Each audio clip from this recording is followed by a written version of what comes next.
नमस्कार दोस्तों, आज सिनेमा घरों में रिलीज हो चुकी है प्रभास और संजय दत्त की फिल्म द राजा साहब। फिल्म को हॉरर कॉमेडी फैंटास्टिक बताया गया था, लेकिन सवाल यही है कि यह सच में ये डराती है, हंसाती है या सिर्फ भ्रम पैदा करती है। आइए बिना किसी लाभ लपेट के जानते हैं पूरा रिव्यू। सबसे पहले कहानी की बात करते हैं। फिल्म की कहानी सुनने में तो अच्छी लगती है। राजा यानी कि प्रभास अपनी अल्जाइमर से पीड़ित दादी की कन्या की जिद पूरी करना चाहते हैं। दादी को लगता है कि उनके पति कनकराजू यानी कि संजय दत्त आज भी जिंदा है। इसी सच्चाई की तलाश राजा को हैदराबाद एक पुरानी रहस्यमयी हवेली तक ले जाती है, जहां आत्माएं, डर, तंत्र मंत्र और अतीत के कई काले राज छुपे हुए हैं। लेकिन दोस्तों, दिक्कत कहानी के आइडिया में नहीं, दिक्कत है उसके एग्जीक्यूशन में।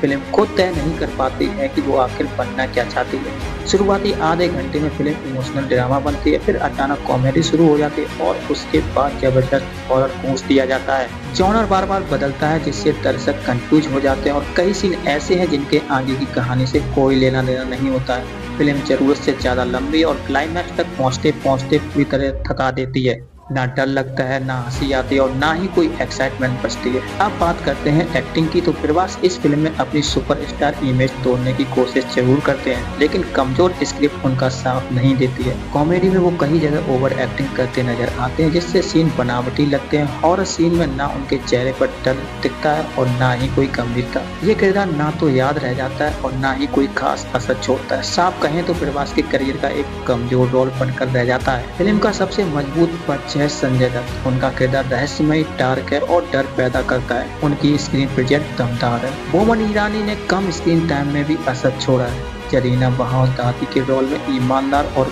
भावुक लगी है। वही मालविका मोहनन, निधि अग्रवाल और रिद्धि कुमार के किरदार सिर्फ गानों और ग्लैमर तक सीमित रह जाते हैं। कहानी पर उनका कोई असर नहीं पड़ता है। अब निर्देशन की बात करें तो मारुति जैसे अनुभवी निर्देशक से काफी उम्मीद थी, लेकिन यहाँ वो सबसे बड़ी निराशा साबित होते हैं। हॉरर, कॉमेडी, फैंटेसी और इमोशनल सब कुछ एक ही फिल्म में डालने की कोशिश की है, लेकिन किसी पर भी पकड़ नहीं बन पाते। ड्रामे सीन डराते नहीं, कॉमेडी सीन हंसाते नहीं और इमोशनल पर बनावटी लगते हैं। हाँ, फिल्म में कुछ अच्छे पल भी हैं। दूसरे हाफ में संजय दत्त और बोमन ईरानी के बीच का साइकोलॉजी खेल दिलचस्प लगता है। हॉस्पिटल वाला इमोशनल सीन असर छोड़ता है। कुछ सीन प्रवास के हल्की फुल्की हंसी ले आते हैं, लेकिन ये अच्छे पल पूरी तरीके से इम्पैक्ट बदलने के लिए काफी नहीं है। अब सबसे जरूरी सवाल ये है कि क्या आपको ये फिल्म देखनी चाहिए या नहीं। अगर आप प्रभास के कट्टर फैन हैं तो जिज्ञासा में एक बार देख सकते हैं, लेकिन अगर आप अच्छी कहानी और सच्चा हॉरर या ढंग की कॉमेडी की उम्मीद लेकर जाएंगे तो निराशा ही हाथ लगेगी। कुल मिलाकर बड़ा बजट, बड़े सेट और बड़े नाम होने के बावजूद द राजा साहब एक मिस्ड अपॉर्चुनिटी बनकर रह जाती है।